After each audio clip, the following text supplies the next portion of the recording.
I pledge allegiance to the flag of the United States of America and to the republic for which it stands, one nation, under God, indivisible, with liberty and justice for all.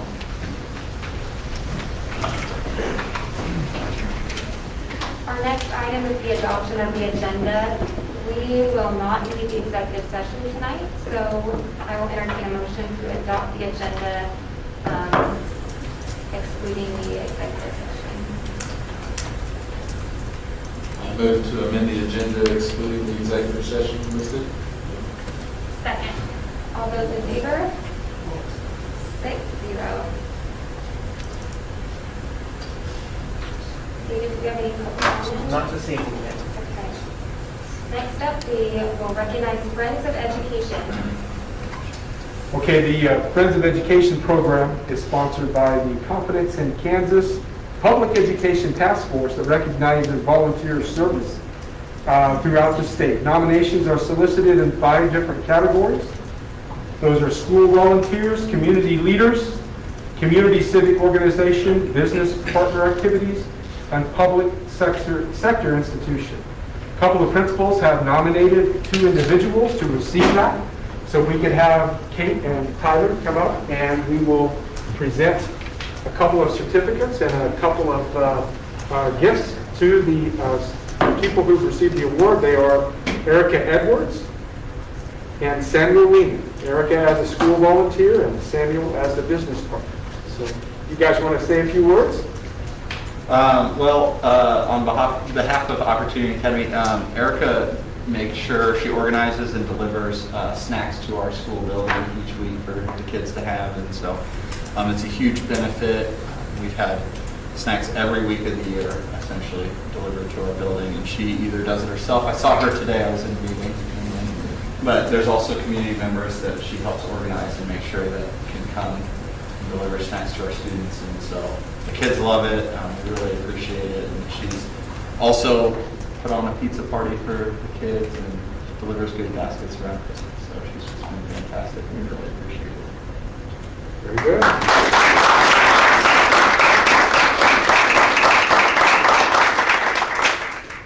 I guess I'm next. You're next. Ours was the Mid-Kansas Co-op, and then Samuel is the one that is picking up the award for us. Walton gets to do what Walton does, partly in part to the co-op. They do a lot of great things for us. Every year they give us a donation, and then it's matched by CMS, which is a huge help. We use it to fund our projects. They also give us a discount on feed, and they've started delivering our feed for free, which might not sound like a big deal, but it really is. It saves my teachers a lot of time and energy and on costs. So we're very grateful for those business partners within the school. It's been a blessing to have them a block away from the elementary school. Thank you.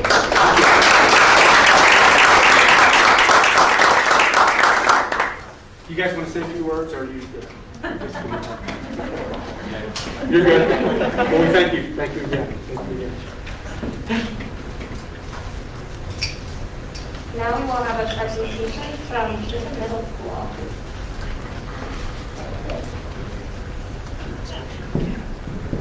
All right, we actually have 2. I'm the first of 2. Mr. Graber will be our second presentation. This evening, it is my honor to recognize Kim Tate as a nominee and state finalist for the Presidential Award for Excellence in Mathematics and Science Teaching. This award is the highest honor bestowed by the United States government specifically for K-12 science, technology, engineering, mathematics, and/or computer science teaching. The award recognizes those teachers that have both deep content knowledge of the subjects they teach and the ability to motivate and enable students to be successful in those areas. The nomination and application process is quite extensive. Just to be selected as a state level finalist is a major accomplishment. I would also like to read an excerpt from the letter that was submitted as part of the nomination process. It is my honor to recommend Kim Tate for the Presidential Award for Excellence in Mathematics and Science Teaching. Mrs. Tate is a caring, highly effective teacher who has demonstrated excellence in teaching over the course of her career. Mrs. Tate has been part of Chisholm Middle School for 17 years. During that time, Mrs. Tate has taught thousands of students, mentored many new educators, and taken on many leadership roles in the school. Her contributions to our school and community are immeasurable, which is why she is so deserving of this award. Mrs. Tate is a master teacher and leader in our school. Her students perform at high levels, and she has an amazing ability to connect with each student to help them find success in math. Her students know that she cares for them, but that she also holds them to high expectations. This is evident in the learning and academic performance of the students in her classes. We are so thankful to have Mrs. Tate in our building. She is part of the community. Her own children attend school in the district, and she is all in with our town. She wants what is best for our school and community. She is always upbeat and positive, even in challenging situations. Mrs. Tate is deserving of this award, and we are honored to nominate her on behalf of Chisholm Middle School. Congratulations to Mrs. Kim Tate.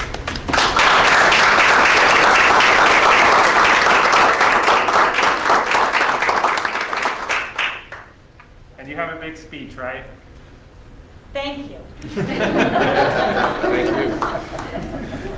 And our next presentation will be given by Monty Graber. He has been participating in a Ford's Theater Oratory program for teachers. And he did have a couple of student presenters who were going to come, but one of them is a track meet, and one of them went home early today. So you get Mr. Graber, but I'm sure you're going to enjoy it. The first thing my wife asked me when I was coming tonight is, she said, "So what are you talking about Summit tonight?" And I said, "No, actually I'll mention it, but it's not the end all and be all." So Ford's Oratory development for teachers. This came by accident. It's something that was proposed to me by one of my fellow colleagues who's no longer with our district, and said, "Hey, Ford's Theater has these programs for teachers. I'd like you to apply." Never applied for anything like that before. You had to say why it was important and all this kind of stuff. Lo and behold, I put it in, and then for the next 2 summers, I participated in professional development at Ford's, sponsored by lots of foundations that paid for everything. Essentially, I showed up at the airport, my ticket was there, I came back. That's pretty much everything. It was all inclusive. And at the end of my second experience there, they said, "We'd like to see if you're interested in doing oratory with Ford's." And so tonight I'm just going to talk about some of that. Now, this is the land of COVID, and so my first year was last year, which was not a good year because of how the spring semester was. And then this year was all interesting as well. So I'm going to give you a little bit of a brief background. On your tables beside you, you'll see a stapled packet of information. There will be a quiz at the end, and someone will pay tribute and give a speech. So figure out who that's going to be among you. All right, so this is a national program for students that are between 5th and 8th grades to help cultivate voices through public speaking. Today, when I was talking about having my students do a year-end analysis of the Gettysburg Address, I had some automatically say, those that even had been participating in this, I'm going to be sick that day. There is such a fear of getting up in front of your peers. You get up in front of other adults, whether it be church, whether it be public events or whatever. This idea in this program is to help cultivate the idea that public speaking isn't scary, it's a rite of passage, and if well enough prepared, which is the key, anyone can do it.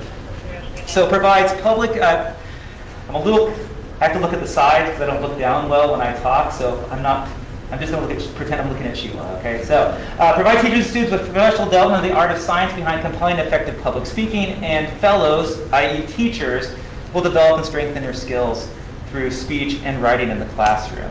So who's involved? I'm one of 3 teachers within our state that's participating in this, the only public school teacher from our state, the other 2 from the independent school in Wichita. And it's a network of educators from coast to coast. We have folks that participate in our Zoom calls from California and then DC and everywhere in between. And there's about 40 of us total, so that tells you there's not even one from each state yet. And so it's a real honor to be in. And I don't like tooting my own horn, and so, yeah, it's an honor to be in. There we go. Okay, so what do we do? Currently, we're only doing this with my 6-hour class. Because of the fact that we had to rearrange our schedule with COVID protocols, we don't have our MTSS class as we've had in the past, which was a supplemental class for me. And so I got the kiddos that didn't need any supplemental help with anything. So they didn't need the math support, they didn't need the reading support. And so the goal with last year was, we'll just do it during that time. It's set aside of the day. This year we didn't have that. And so we chose my 6-hour class because that's the best time that worked with my teaching artist, which is, her name is Victoria Rensel. She's out of Alexandria, Virginia. And about once a month, she Skypes in, Zooms in, remotes in, which we had to do a few times this year, and works with our students on different things. And the goal is to integrate this in all classes. So right now, the support is only in my 6th-hour class. The teaching artist is teaching me how to do it. Eventually, the idea is then I can do it with all of mine. And then we're also working with Ms. Baumgartner, who's on 8 Gold, to integrate some of these into her classroom as well. There have been some struggles. Remote and hybrid has not been fun. On a good day, it's incredibly not fun trying to do some of this. And so we are not where I would want to be this year.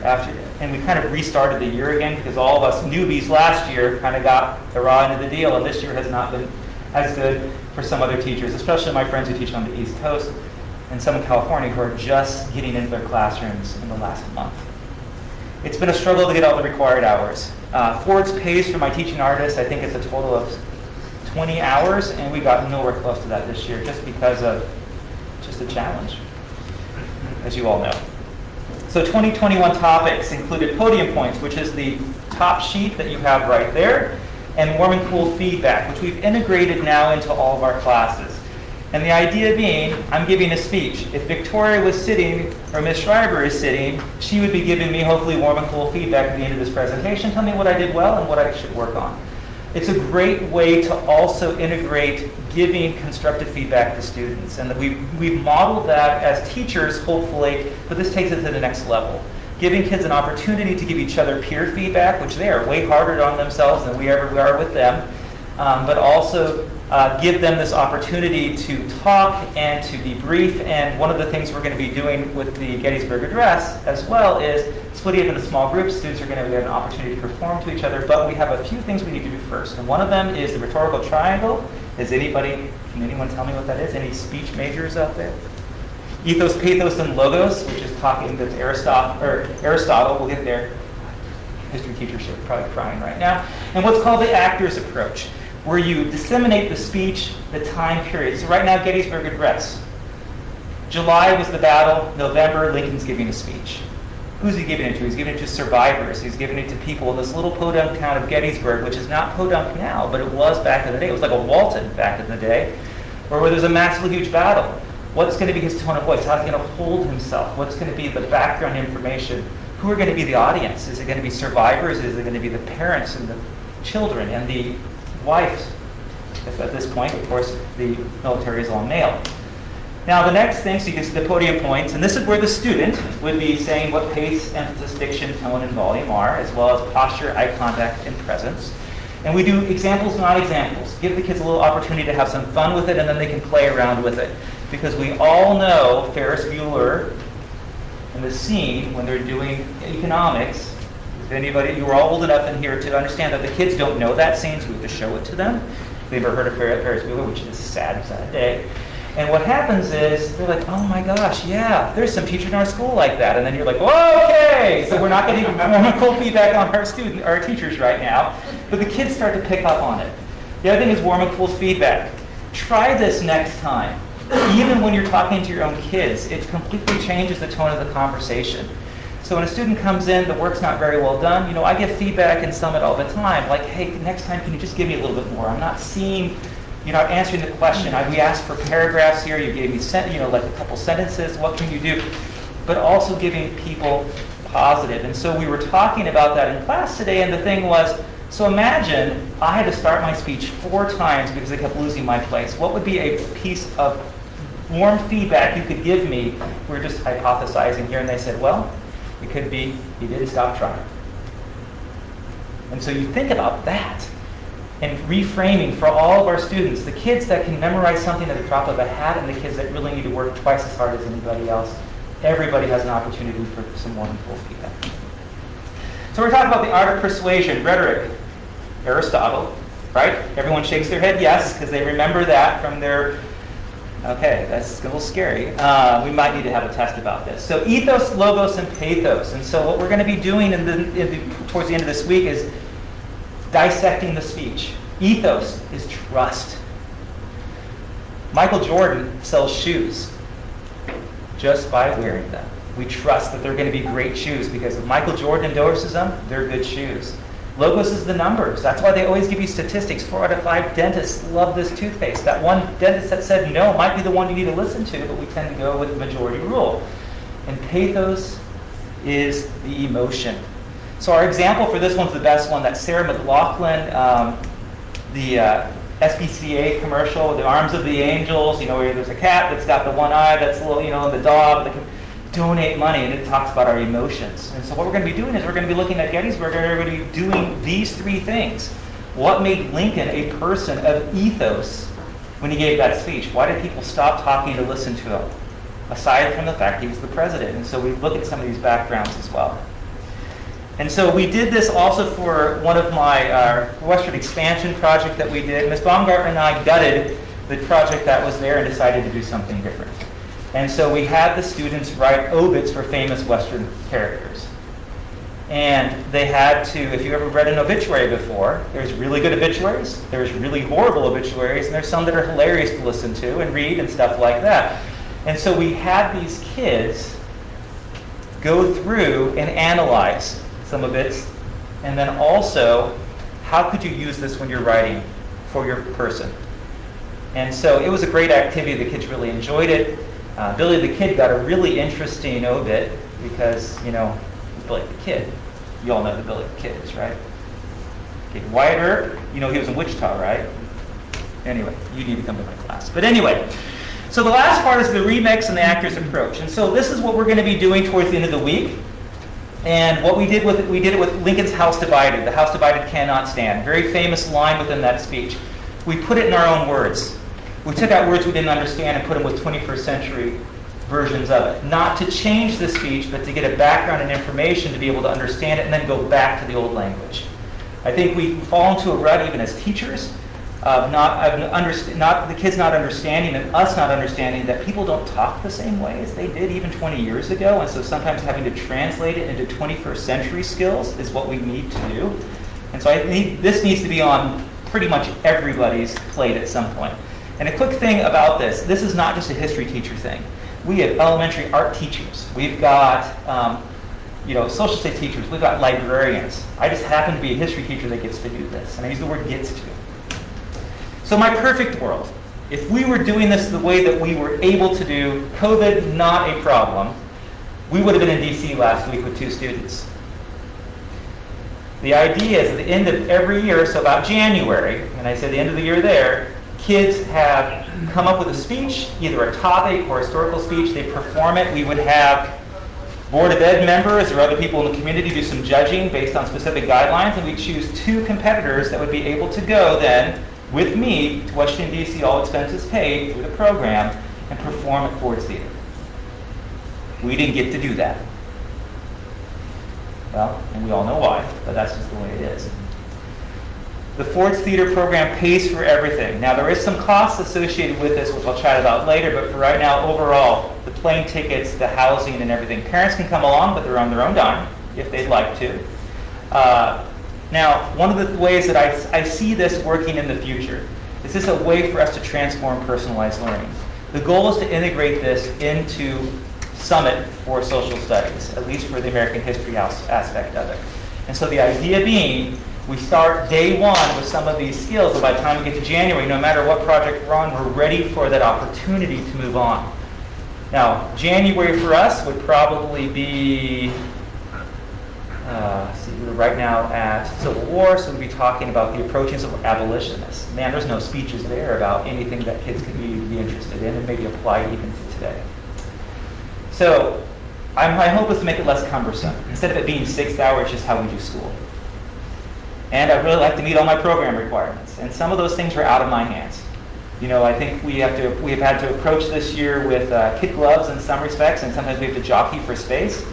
I'm not the best person for fighting for my time. I try to be there for everybody, and so sometimes I could have probably been a little more, advocated for myself a little bit more than I did. But there are some costs associated. So there is an expectation, but not a requirement, that schools that can afford pay $500 to participate a year. We're a Title I school. There is no expectation that we pay. I've pretty much said, hey, I don't know if we have this in our budget. And they're like, don't worry about it. It will be taken care of. I'd love to be in a nonprofit that has the ability to do that, which not everyone does. And so we're really lucky on that respect. The other things that is subs from when I'm gone. At the very beginning of the year, because the school year is out east are different than the school year is here, the second week in August, there's usually a getting together time at Ford's in a normal year, and most schools on the East Coast don't start till September, and then they're not out of school till June. I used to teach outside of Philly, and so that's kind of the norm there. So there are some days in the fall, and then in the spring, there would be, I think it's 3 or 4 total days in this second week of May, which would have been last week this year. We were following our normal schedule. And so there are just some, and it's nominal costs for what we get out of it. And I talk fast. Because Tate said to double whatever I say, so I don't know, did I stay on, Julie? Okay, I said 10, so she was like, it's going to be 20 minutes. So now questions, what do you have for me? There would be hopefully students who are able to answer, but I can take it. Do you have anything that you'd like to know about the program or anything like that? If you think of something later and want to email me, or you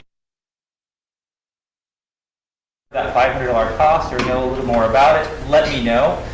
Past administrators at Chisholm have been very gracious in allowing me to be able to do this, and I think that we're probably going to still be there as much as the schedule can allow it. In a perfect world, Ms. Baumgartner, who's the 8th grade black teacher, would also be able to do that, and we would have it be an 8th grade thing where 2 kids from each team get to go. As of right now, if it stays the same, it would probably only be 2 8 black students. If we got to the point where it's integrated in the curriculum and they're okay with it, we could probably teach the same curriculum to both and then have the ability to send 1 from 8 gold and 1 from 8 black if we could. And kids asked right away, can we turn it down? Because I don't know if I want to give a speech. And I said, well, I don't know if you want to turn it down if you got the opportunity to do it. I said, this is pretty amazing. So, that's it. Mr. Graber, I really like how you presented us with handouts. Sorry, you can take the teacher out of the classroom, but. No, I appreciate it. You also did a great job at, there's more feedback, reading your audience and assuming that we can in fact read your slides, so not reading your slides word for word. I greatly appreciate that. So thank you for your presentation. It sounds like a really neat program. Yeah, it is, like I said, I fell into it by accident. It was, hey, would you be interested in? And like I said, sometimes I filled it out thinking it will never happen. So I filled out a couple, and that summer I got both programs. And it's pretty crazy, to be honest with you. It's a lot of fun. So. Thank you for sharing. Thank you.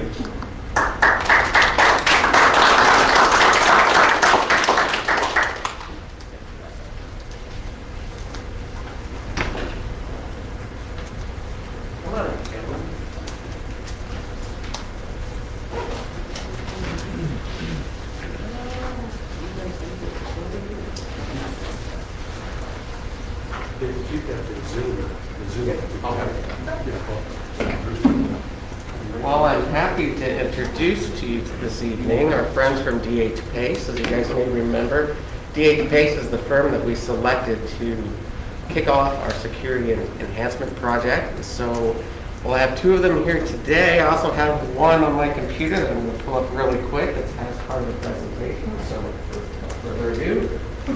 Thank you. So, good evening. My name is Dan Martin, and I'm with DH Pace Systems Integration. Just wanted to introduce myself briefly. Also introduce you to Kyle Masoner with DH Pace Systems Integration. What I wanted to start off with originally is just having Kyle explain to you real quick what is a secured entry, basically what was proposed and how this is going to be handled. So he's going to go through a real basic instruction. Then we're going to bring in Bruce Montgomery, who is with Honeywell. The Honeywell ProWatch Access Control was the system selected. Bruce Montgomery with Honeywell would also be available to answer some questions. So our preference would be is we're going to quickly kind of explain what it is, what we're doing, but then we'd like to cut it off to really answer your questions that you may have of this. And either we or Bruce can answer that. I'm going to allow you to share. I will let Kyle go and explain. Again, like you said, my name is Kyle Masoner. Want to thank, obviously, the committee and the board for approving the DH Pace solution, so we appreciate that. High level access control, what is that and what is it going to look like at the door? So we're talking to the committee. There were two, you had a tier 1 priority doors and you had secondary doors. I think each school's got approximately 3 or 4 doors of access control. Access control, you will need a credential, a badge of some sort to swipe to get in, unlock that door. A tier 1 priority door, what it's going to look like if you're a parent, teacher, or whatever coming in, or a visitor coming in, you're going to have a video intercom system at the door, which you will just hit the button and it alerts somebody at the main desk of each of the locations. There'll be audio, video communication, and if they're good to come in, they'll just hit a button and release that door, and they've got entry in. For a teacher, they'll use a credential. These videos will have a built-in card reader in the IP video door station. During the mornings, what you'll see is you schedule in the access control system, you'll schedule those doors to be automatically unlocked so that the kids can come in freely. And then whenever school starts at 8:30, those doors lock down and you have to have a valid credential to get in. The priority doors are going to be your main entrances at most of the schools. The elementary schools will have 2 priority entrances. You'll have the main entrance. You'll also have the entrance where the latchkey kids will go into in the gym. There'll be a monitoring station at the main desk. There'll be a monitoring station in the gymnasium during the after hours. And from those monitoring stations, again, they are buzzed. They have the ability to speak with them and allow entry just with the push of a button. So at all the main entrances as well will be 2 cameras. You'll have an exterior camera catching them as they walk up the door. You'll have an interior camera catching them as they walk into the building. You'll have a great shot of them so that if there is ever an incident, you will have video proof and you will be able to identify that person as they come in. So at that point, I mean, that's kind of high level what you're getting. And I will allow... Yeah. Before we turn it over to Bruce, kind of just do a brief introduction.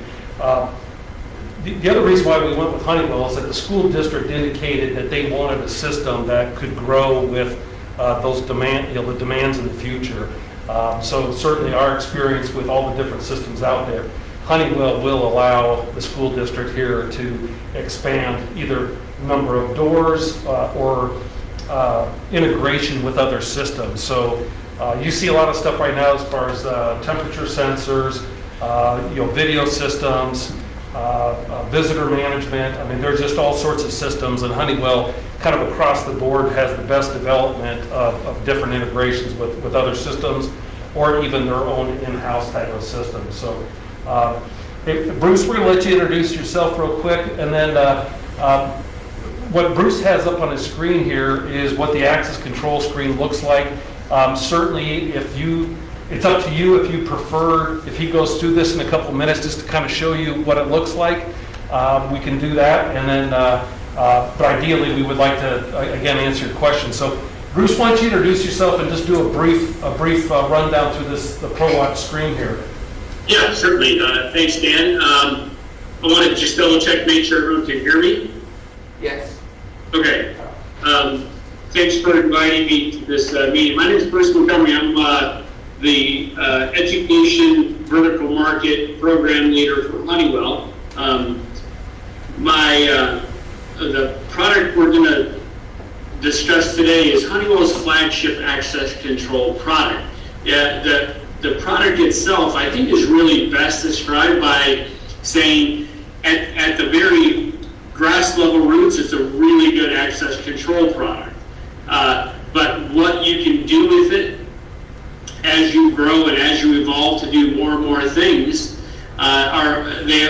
they will end up giving you lots of different options. And I'll show you some of them today. And I know we don't have a lot of time, so I'll go through this product quickly. But feel free to ask questions along the way so we can address them while we're there.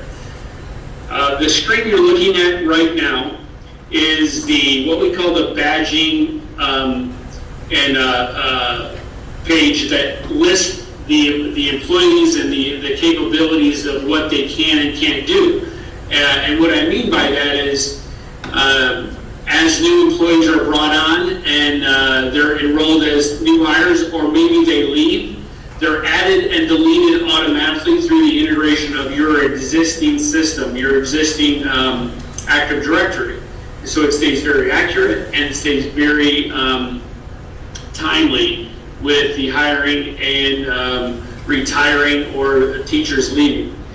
So it gives as much information as you want. This is a completely customizable skill. I can track employee data. I can see what vehicles that they would use if you do end up using Gates. Biometrics are sometimes used, meaning fingerprint readers or even facial recognition. That's part of access control.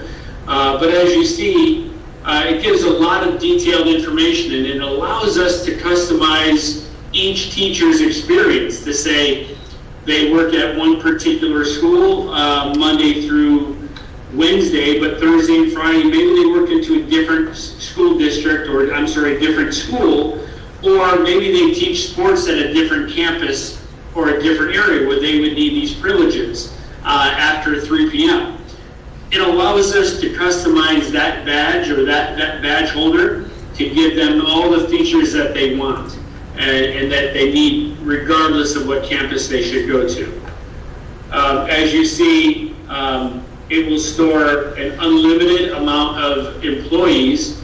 It'll give detailed information such as this. If you have somebody under the age of 21 that could be that might need an access control card. In certain school districts, we have students that have credentials or access cards. And we always try to pop this up so that we know that they're a minor or a child that is you're looking at this profile before it allows it. It allows you to go through further and say these are the alarms that might occur on your system. As we show,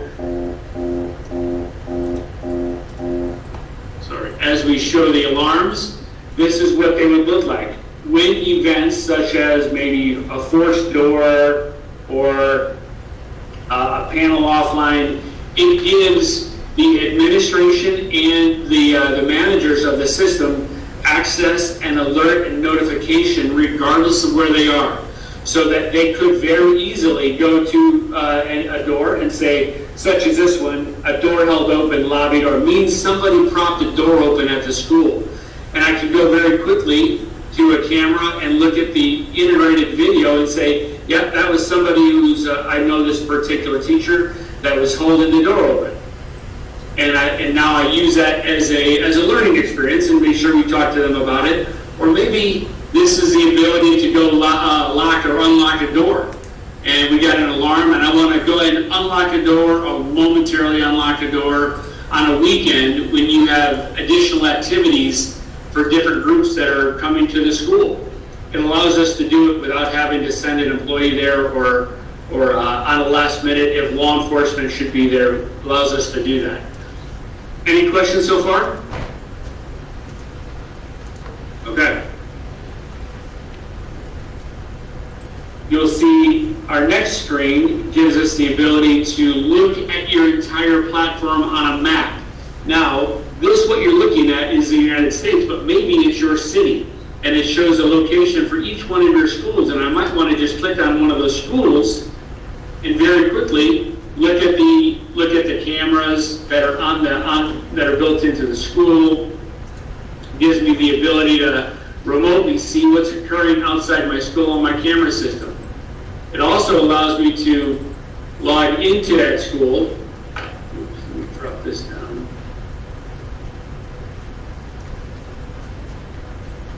Into my school floor plan, and I can see the readers, the door readers that are at the doors, and I might need to go ahead and just from a phone call, go ahead and unlock that door for somebody, or lock it, or momentarily unlock it. It gives you a lot of control and command of your facility remotely and also from your desktop. So this is what we call the web client, and it allows your staff, your people to manage your facility from wherever they are.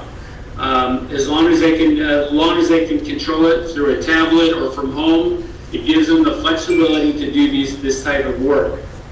We have integrated gunshot detection for schools, such as what you're looking at right here. If I get an alarm, I can go ahead and see it's a gunshot detection sensor. I can initiate lockdowns of my entire campus directly from one gunshot detection.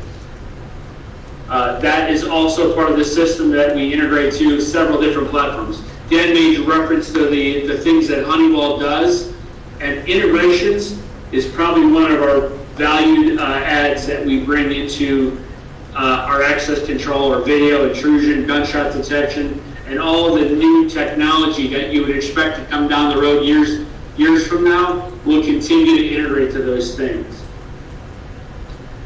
You have a complete reporting process that I can generate a report on anything that should occur in my building with regards to security. I can integrate to it, generate a report. I can schedule those reports so that the people that are looking to get this information automatically receive it through their email without somebody else having to go do it. If you want it every Monday, it'll be in your email every Monday. So this type of reporting is automated and delivered to you.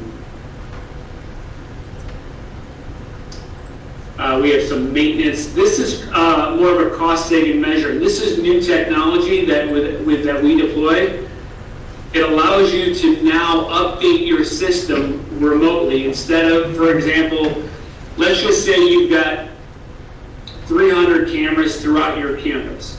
Now, 300 cameras for your integrator or your maintenance to go and change it and or update the firmware or change the password on this technology could take them 3, 4, 5 days worth of labor, and that there's a cost to this.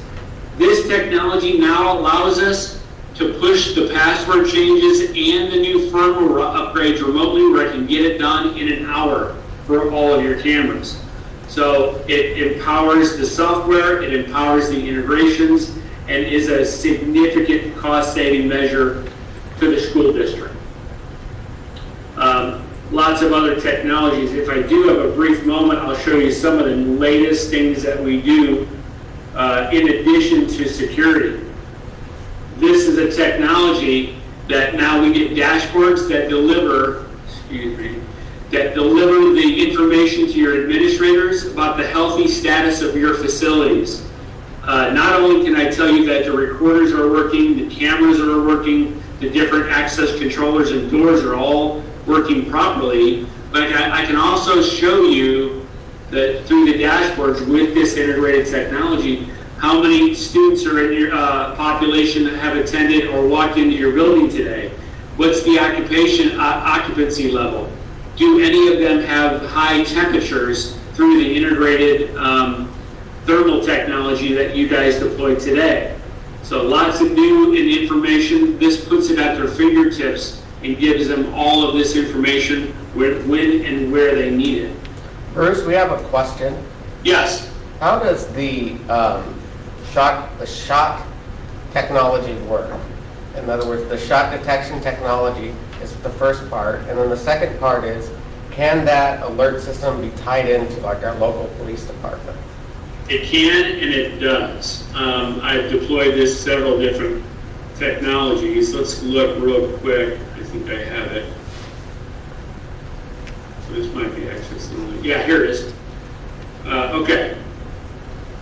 Can you still see my screen? Okay. This is a gunshot detection system. Now, this is a little bit different. This is one of the newest technologies that has been released. It was developed by the U.S. Department of Energy. Now, it does not listen for the bang of a gunshot. And what I mean by that is every time a gun is fired, it creates an energy signal. And if you've ever been around a weapon and you've been close to it, you could probably feel it. Well, these sensors are incredibly sensitive, and they only look for the energy that was created when it was fired. And the byproduct of that is it becomes incredibly reliable, because it's nearly impossible to imitate the energy created with a gunshot. Now, mind you, it doesn't care about the bang, right? So the false positives, the dropping or breaking glass, sharp or loud metal bangs, it doesn't care about. This is an energy detector. Now, if you look at the design, it's a server that runs Cat5 wired to a gateway, and this is essentially an encrypted hotspot. It talks to these wireless devices. These are indoor devices, and they get a 100-foot radius, so very large, 31,000-foot circumference for the detection of gunshots. They're wireless, so they're easy to deploy, and that makes them inexpensive because I don't have to run wiring all through the school. It has a 7-year battery life, and really very, very accurate. This is the outdoor detector. This gives us parking lot coverage, surrounding school coverage, and also has the same technology. However, this gets, even though it's a 150-foot radius, it gives us 2 miles of unobstructed line of sight, meaning I can deploy this at the furthest distances from my school, the outer parking lot, and still get very good coverage. Also, I can put this in outdoor areas such as football areas, events, track field, baseball stadiums, and give gunshot detection in the parking lots and in the stadium areas. And that's something that nobody else can do right now. We also have panic buttons too, that give you the ability to press that panic button. Now, the other really great feature of this is that it has an integrated software system that shows law enforcement exactly when and where the shot is fired. We initiate lockdown immediately, and we send law enforcement a video of the closest camera to where the gunshot is fired. Now, law enforcement, and by the way, let me just back up a second. My background is 25 years of law enforcement out of Chicago.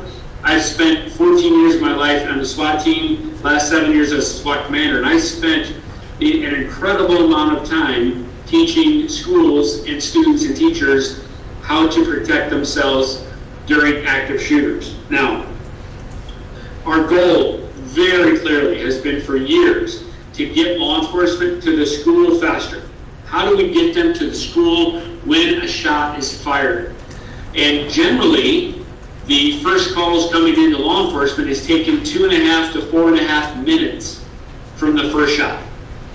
And that's simply because people are running for their lives and they're fearful and there's a lot of bad things happening. This eliminates that. This is the very first gunshot is in the access control system in 4 seconds. I can initiate lockdown in 4 seconds from this. Now, I can also send an unlimited amount of text messages to people in the city, law enforcement, community, all of your administration and teachers exactly where the shot is fired, when it's fired. So not only are we getting them to the school faster, I'm getting them to the area where the shot is fired faster. So we're delivering this message to a cell phone in 9 to 11 seconds. And that's very, very quick. Now, the other part of this is this system integrates natively to your PA system, your voice over IP system, and it has an auto 911 dialer at no additional cost. It's completely integrated with the system as it is as a basic system. I'm talking about the old analog PA systems, the new IP PA systems, the VoIP systems for your phones. Automatically integrates to it.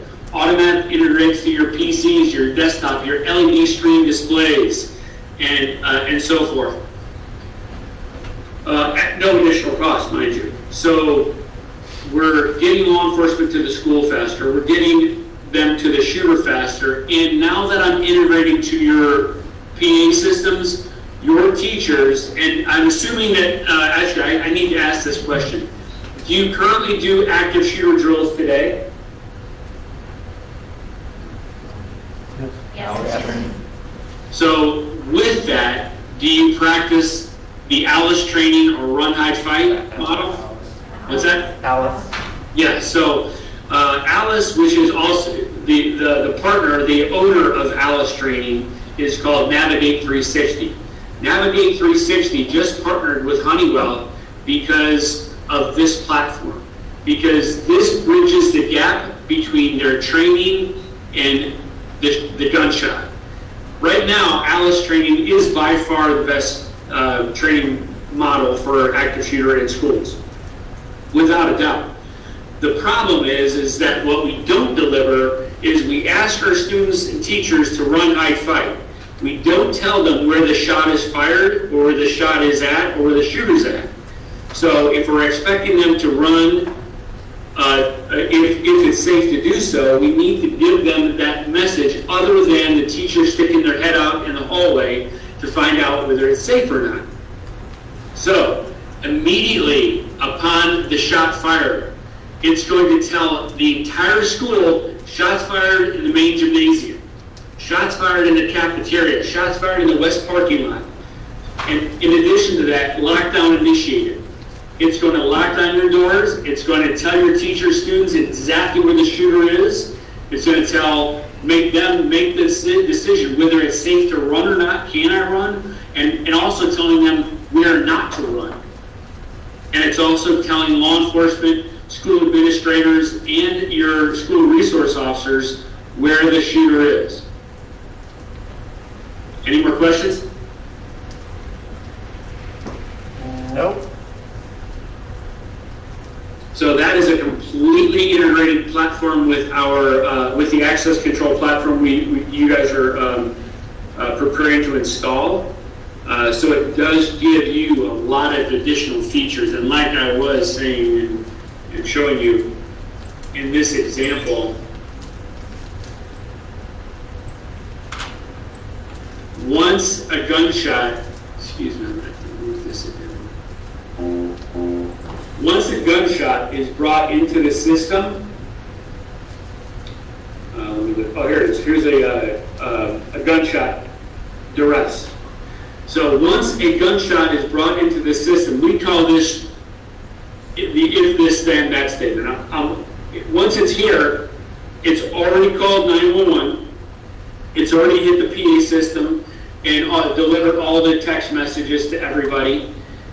And now ProWatch initiates a lockdown of your doors, and we also have created an access control card for your law enforcement officers. So we would put an access control card in every one of their squad cars, so that as during the day, 24/7, as long as everything's running perfectly fine, the access control card does not open any doors whatsoever. Doesn't give them any access control privileges. However, as soon as a gun is fired, as soon as it's gone into panic or alarm and lockdown, that's when that card becomes active, and it gets their active shooter, the contact teams, it gets them into any door in your school or any one of your schools. So it gives a lot of information. Once it hits my alarm panel here, which within 4 seconds, I can initiate lockdown, I can initiate strobe lights, I can initiate any of those additional features that you want to trigger. Triggers and procedures is what it's called. If this happens, I want this, and this to take place. Does that make sense, or is there any other follow-up questions to that? Nope. I think we're good. All right, sir. Thank you, Bruce. Thank you for your time. I appreciate it, and look forward to being on campus and helping you guys out with the design and deployment. Thank you. Thanks, sir. And my apologies, I also introduced ourselves as DH Pace. So for some of you who are not familiar with DH Pace, in Wichita, we're Overhead Door of Wichita. So it's the same company. Overhead Door is a franchise name, and DH Pace holds that franchise names in multiple cities in the United States. But DH Pace is the parent company, so our group is called DH Pace. I realized that I was like, you know what, they may not know what who DH Pace is. Thank you, gentlemen. Yeah, thank you very much for your time. Any questions for us? When do you guys start deploying this, and how long will it take? Well, actually, tomorrow morning, we're doing our walkthroughs. We have our project manager out here, so we'll be, Kyle and I have already been through most of these schools, so we'll be going through the project manager. Really, it's getting all the orders in for all the material. We'll probably start pulling cable as soon as possible. So there's a lot of coordination that we'll have to have in terms of when we can have access into these schools, out of both of our interests in terms of being there when students are around, or if they're not around. Or we also realized through our initial walkthroughs, the principals at each schools have different opinions on how they would like stuff done. So we would want to confirm that. They made a commitment to us during the bid process to have the system operating by the start of school in the fall. Thank you. No pressure. Thank you very much. Thank you. Thank you. And definitely, I know it's a scary topic to talk about, but it's one that, as you guys noticed recently, is one that's very relevant, one that I'm glad that the district is being proactive about and taking the steps it needs to. So. Very good. Thank you. Our next item will be the consent agenda.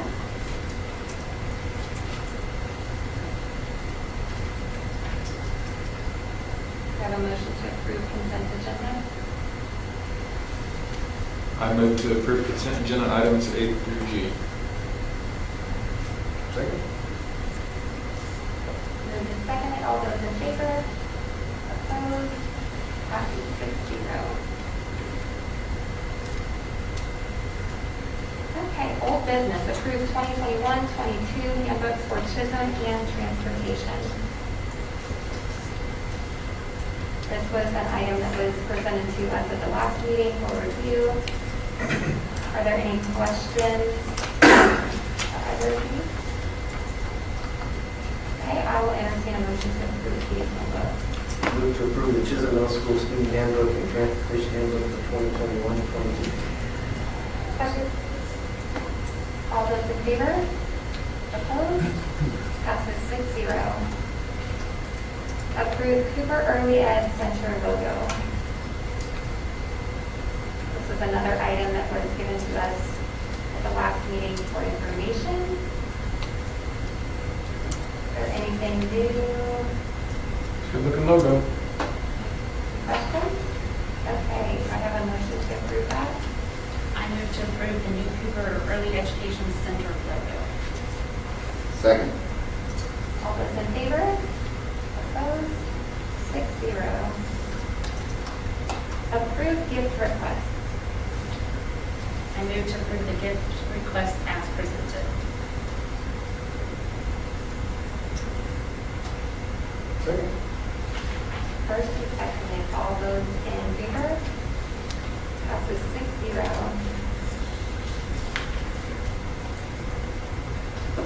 Approve Opportunity Academy early graduate request. I move to approve early graduation request for Opportunity Academy students. Second. All those in favor?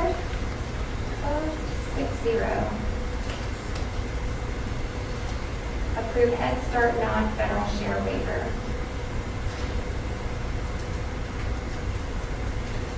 All right. I move to approve the Head Start non-federal share waiver as presented. Second. Who wants it? We had a little bit going. I order actually. I'm gonna hand a wand over. Great. Gotta get the slogan. All those in favor? Opposed? 6-0. Our next item is to approve the 4-year lease agreement for replacement of student and staff laptops.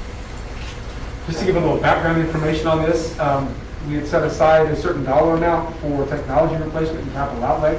One of the things that we're struggling with was to make sure that we have current technology in the hands of our teachers. These laptops are running on 4 and 5 years old already. The district has never entered into a lease agreement before with computers like this. What this would allow us to do is over a 4-year period, we would essentially be paying around $300,000 per year to get the 701 computers right now. And at the end of that term, what we can do, this is a flex payment, to where we could either purchase all of those computers, which would be 4 years old at the time, or we would save that $69,000 essentially, and then enter into a new agreement for another updated computers with this, through this company, or we could bid it out through another company if we felt there was another way, another direction we wanted to go. So, as we had talked about before, we've kind of been out of a rotation on replacing the devices. This is, it allows more for stability in terms of budgeting on a year-to-year basis. And it gets the technology in the hands of the staff members current tech. So, since this was something new, we didn't want to put it on the consent agenda. If you guys had any questions about where we were going with this. How does it look compared to like the 5-year plan that we had for capital outlay? 'Cause we're doing It something. definitely fits, and what I like about it is, and Fred kind of alluded to it, is it guarantees that we are making some type of headway in technology. You know, where I think in the past, and what's got us in the situation is that that's been a can that's just been kicked down the road. And so that accumulation of just aging computer software, we're in such a hole now that in order to actually go out and purchase what we need to start next year, it would cost us $1.3 million. And so this is our way of doing it without a bond or without any other finances coming in, to finance it this way to make sure that we're still able to replace all the machines and yet guarantee every year that we're making that investment and that can't be tracked or taken away. If we weren't to do something like this, we could do about a quarter of our computers this year, a quarter the next year, a quarter the next year, a quarter the next year. You're looking at 8-year-old computers in the hands of some of our teachers. Those batteries and things like that don't last long, obviously. So you'd have your repair costs and replacement costs of those things. You know, it's just another way to make sure that we can kind of stay ahead a little bit, or get in front of it. We're kind of behind now. Fred, these are also student laptops too. Yeah, there's a couple hundred student laptops in there. Yeah, these are for specialized classes like the business classes and so forth. Publications. So if I'm reading this correctly, David, and correct me if I'm wrong, we currently, within our 5-year plan, we have $525,000-ish Right. per year set aside that we would plan to spend, or would be able to spend. Right. And this lease agreement falls within that.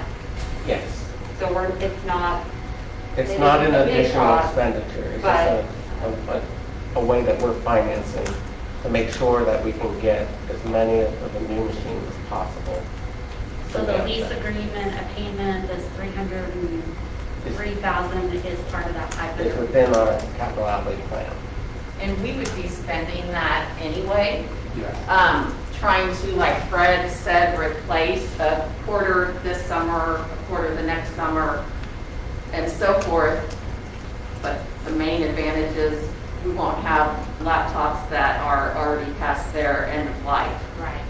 Another plus is the devices are under warranty during those 4 years, even including damage. Right now, the warranty that we pay for is 3 years, and then that usually we try to replace them every 4 years. In that last year, if something happens, it's on us. So, yeah, lots of advantages that way. And many districts are going to this because they're in the same boat we are. Well, you just can't keep up with the devices and the technology. And it gets us from chasing squeaky wheels, it sounds like, at the end of the day. Well, and at the end of 4 years, if you wanted to kick the can down the road, which I would not suggest that you do, you could spend that $70,000 and have, 4-year-old computers. But then we're in the situation we would be now.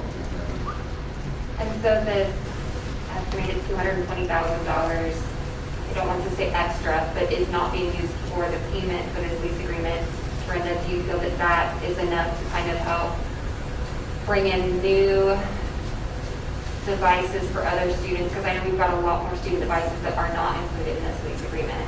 Yes, so that the money that's left over out of the 525-ish, like you mentioned, would be used to purchase or replace student Chromebooks, projectors, those kind of things that we also need to get on a regular rotation, so. And we do have to keep in mind that 525 or whatever $1,000 that is, that's not enough.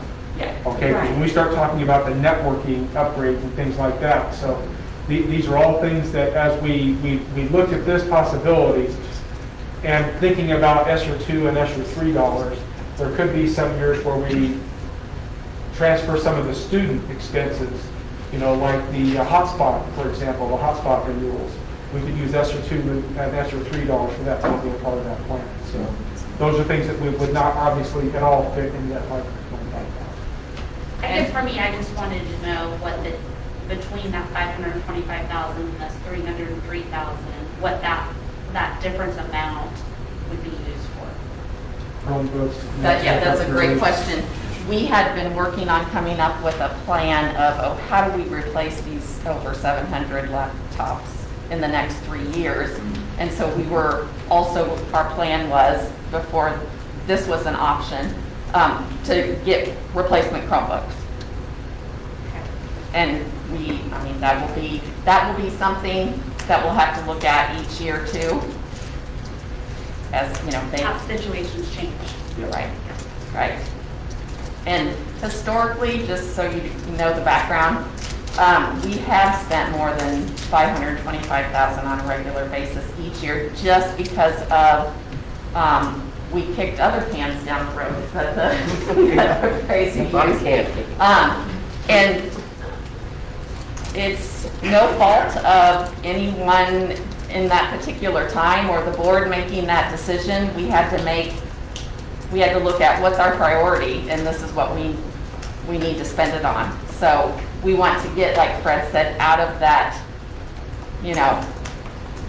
do what's the priority in the moment and really be able to budget for those things. And one thing that Brenda's group's been doing really good about, and she won't brag about her, so I will, and her team, but these are roughly these $1,700 machines, more or less. So these are about $1,700 machines, but what her group is putting together is a way to figure out and ask, but also to kind of ascertain, is whether or not that this $1,700 machine is what every single teacher and employee needs.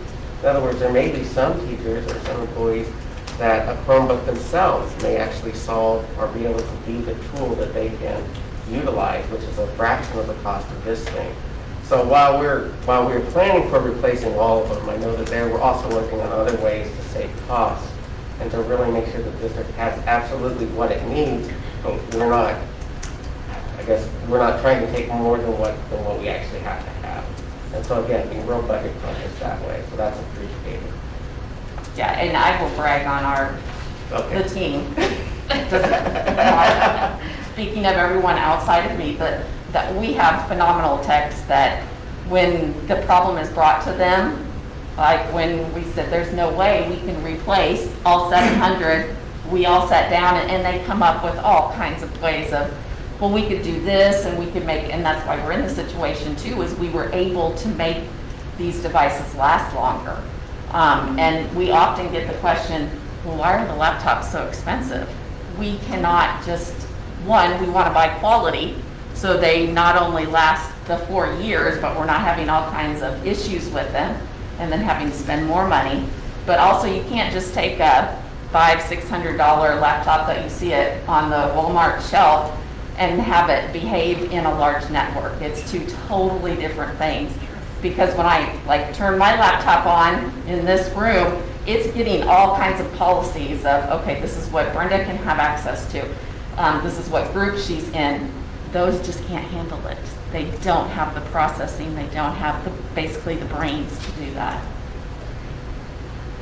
Do we have any sort of guarantee that we will have these new devices in a timely manner? What's the back order meeting? What? I know that is, yes, they're going to get them as fast as they can. One thing, we're in a good situation where we weren't planning on replacing them all until this was brought to us by our vendor that we've worked with for years. So we're okay if we don't get them till later in the summer. The rollout will just look differently. We knew the rollout would look differently anyway, because in the past, this was something that if we're going to replace laptops, we vote on it. We do the quote in January, get approval from the board in February, and we're already getting devices by this time. So we knew because of COVID and current situation that it's going to be different anyway.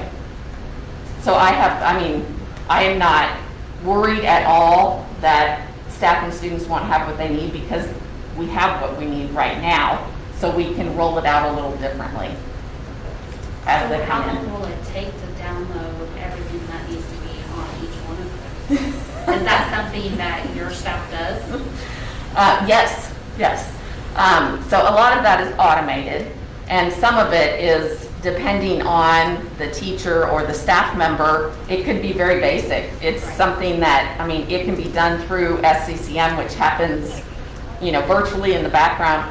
But then you also have teachers or staff that have specialized software that we have one license of, or that license, so we have to take it off the one they have, because we can't have it on both at the same time. So for most people, it's just part of an automated process. It's time consuming, but we've done it before. We have a process for that, and then others it's more time consuming. But what again our SCCM administrator, which is Kelson Graber, is very good at is being very proactive, and he has it planned out so that if Heidi is giving me her laptop, he can have everything ready and in place and have the new one back to her in a day, and by the end of the day or whatever. So everything that needs to be done before that is in place. Thank you. Are there any other questions?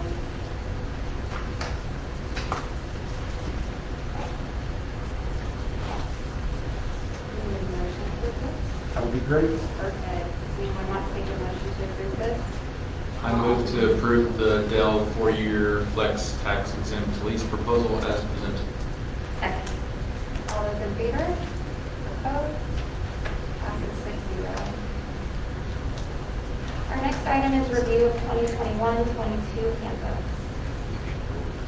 You open there. And opportunity tab. And we will come back in June and vote on that. That takes us to department reports, which you can read on your own time. Board comments. Lou. I know my wife really wanted to say something earlier about her project there with Opportunity Academy. We had talked about it a little bit. She just wanted to make sure everybody in the community that helps with that knows it's a big project. She's an awesome person for organizing it. Talking with Tyler, I know it means a lot to the kids there, and we're just happy to help out. Let those kids know that there's a lot of people that care about them. But I know Erica would want to just acknowledge all the help that she receives in that project. There's a lot of people, churches and individuals and other organizations that pitch in to make sure that those kids get some love from the community on a weekly basis. So, it's a good deal.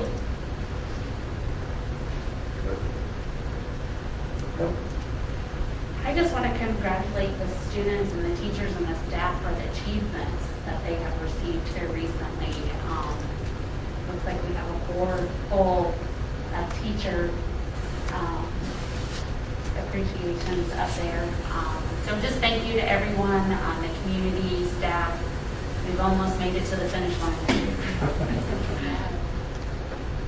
I will echo Melissa's statements. It is, knock on wood, quickly, what do we have, 11 days, if I remember right? Fewer days for seniors.